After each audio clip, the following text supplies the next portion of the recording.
பேர் கே. ஷாஜகான், கோவை தெற்கு தொகுதி தலைவர்.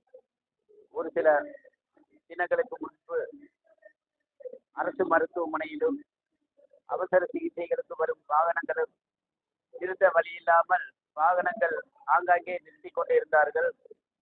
ஆனால் காவல்துறை செயின் லாக் போடுவதும் அதற்கு அபராதம் விதிப்பதும் நடந்து கொண்டே இருந்தது. இது ஒரு சார்பாக நாம் காவல்துறை அதிகாரிகளுக்கும் மாநகராட்சிக்கும் போக்குவரத்துறை அதிகாரிகளையும் சந்தித்து கோவை எஸ்டிபி கட்சியின் சார்பாக மனுவை அளித்தோம்.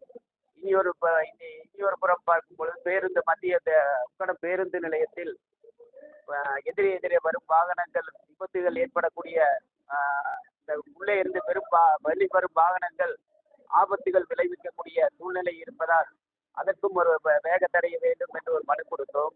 ஆனால் அந்த இரண்டுமே இது மாநகராட்சி அதிகாரிகளும் போக்குவரத்துறை காவல்துறை அதிகாரிகளும் எங்களுடைய மனுவை ஏற்று உடனடியாக அவசர காலகட்டமாக அதனுடைய தடுப்புகளையும் அரசு மருத்துவரை முன்பு இலவச பார்க்கிங் வசதியும் பார்க்கிங் வசதிக்கு அந்த போகக்கூடிய வழித்தடங்களுடைய வழி நிழல்களையும் அமைத்து தந்ததற்கு கோவை தெற்கு தொகுதியின் சார்பாக மாநகராட்சிக்கும் காவல்துறைகளுக்கும் நன்றி தெரிவித்துக்